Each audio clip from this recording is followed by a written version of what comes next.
Good morning, good evening, or good night. It's me, Callum, and welcome back to the channel. This will be my last video based on the closed beta alone, or second one, as we haven't had any news about changes coming in the release at the time of me writing this. Today I want to compile and lay bare both my hopes for the future of this amazing game and my fears for this money-grubbing scam. This way, we can look back on this era of Destiny Rising and see what a lot of us predicted for the future, because the things I'll be saying are commonly shared sentiments among many beta testers, and also spread more awareness about both the great stuff in this game and the greedy stuff that might have to make you take a step back, because many of you, of course, haven't played the beta, as that was just a small minority, so I want to give you some knowledge we gained from playing it. Starting off very positive, I have to give the current story a very glowing review for just being a great entry point for new players and immersing you cleanly into the story and conflicts and themes of it, especially by focusing on smaller local storylines per area at first.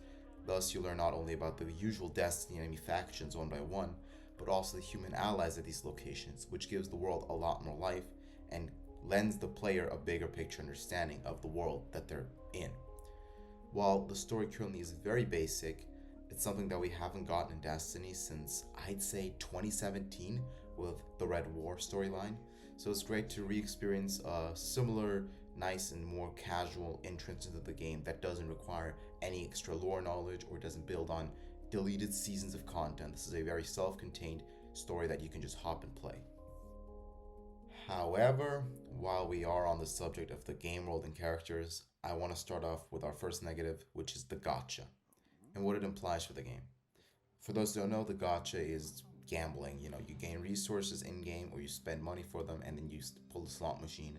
And in the slot machine, you gain some resources like glimmer, which they're plentiful, so they're just filler, but mainly characters. And of course, if you get multiple of a character, you get upgrades and dupes. I personally am not foreign to gacha, unlike many Destiny players. I know how they work. I've played many gachas, especially the newer generation ones, the 3D and the ones that look like real console games, a bit like Destiny Rising. However, for a game like Destiny Rising that is very different, which is I'd say closer to an MMO than the average gacha, which feels more like a single player game, the issues become different. Because for example, how do you balance whaling with a shared world shooter essentially, which is what Destiny called itself at least at the time. Because talent unlocks from getting dupes not only give you additional perks on your character, like healing, like more charges of a skill, they also give you additional light level, which makes you directly stronger no matter what the unlocked ability is.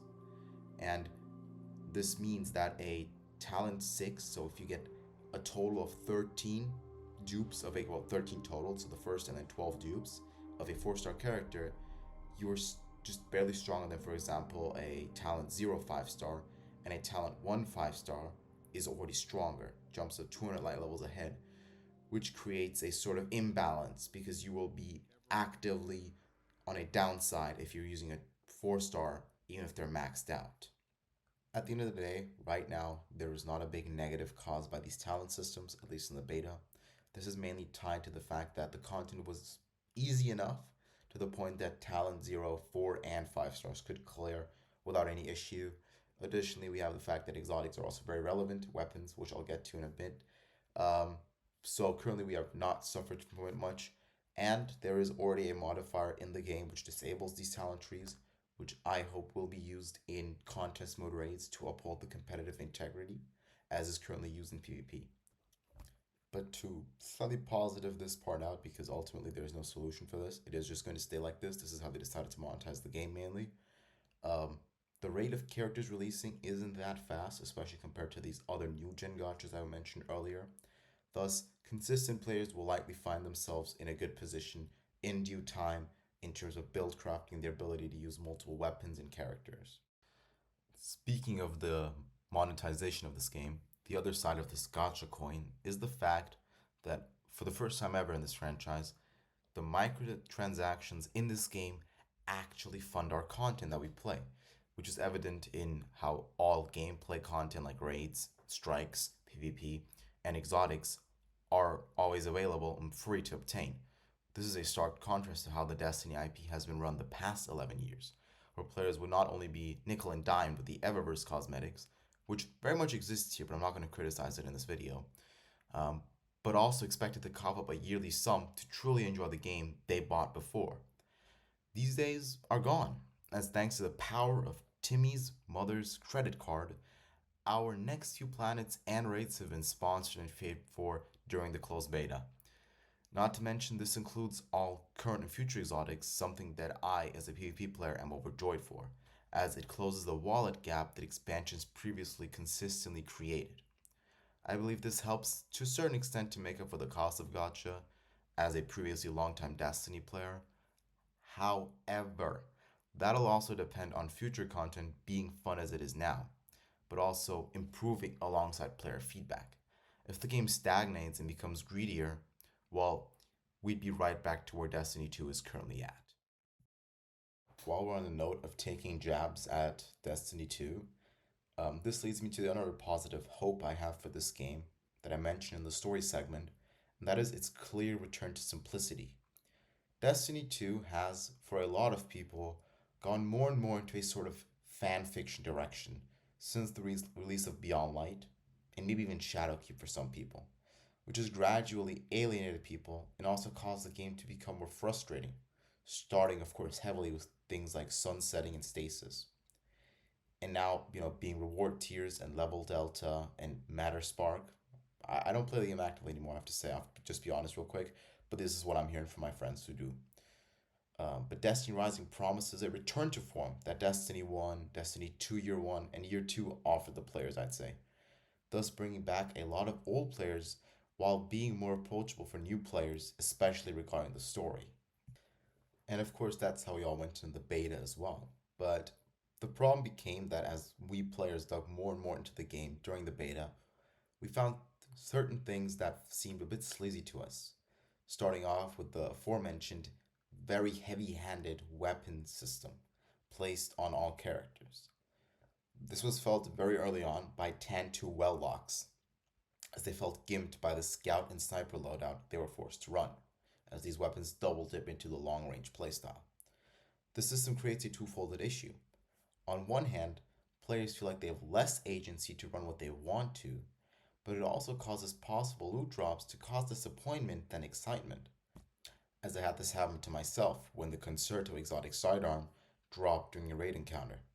Usually, an exotic would always be a cause for celebration, but it wasn't in this instance because I couldn't use it since I didn't own the limited 5-star Gwyn, who was the only one who could equip this weapon.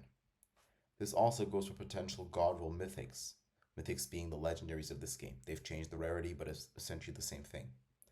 Especially with the lack of a trading system in this game, you can end up with God rolls that are either on characters you don't like or on characters you don't own.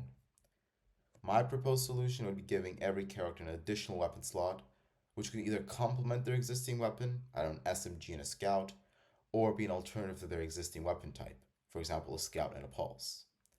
Of course, it would be beautiful to run any weapon on any character, but I believe due to power creep, potential future units, and the characters' kits themselves, which scale heavily off of the weapon archetypes they're available to, they wouldn't allow this. Sadly, compounding on this issue is the black market, which is actually closer to pay to win than the damn gacha in the game, at least in our beta. As in the black market, you can buy many critical resources, such as master keys for master strikes, exotic catalysts, and other critical resources. However, the income of this currency you needed for it was very low through gameplay. But it can be purchased with premium silver. Thus, players with a deeper wallet were able to upgrade their gear faster, get more drops per day, and also upgrade their exotics faster, as the market was simply too expensive to be used by most players without spending. I do believe and hope this was some form of test and won't be like this on release, because this was probably the loudest unified concern we had as a player base. But one can only hope, and we'll see in a couple days. And this final issue is a bit more niche, but I personally hope that devs can see the positive feedback towards PvP enjoyment and add some more stuff to it, as they haven't made a new map for it since the alpha. All we've had are Vostok and Meltdown from PvP. This causes a bit of stagnation when you're playing and it's the same two maps over and over. Two more maps on release would be nice. Javelin 4 is one of my favorites. but I hope they'll see this feedback we gave them during the beta and will implement it for PvP. But ultimately, despite marketing itself as just Destiny on mobile, I see this game as burning with potential. And I think it will be far past all these fears I've listed in a year's time, maybe even achieved all our hopes by then. Of course, many of these criticisms and fears stem from my habits at the time as a Destiny player. Things such as build crafting and subclass switching felt like a right, not a reward. So having them changed to being a gotcha and a gambling machine in this new entry is naturally difficult to get used to.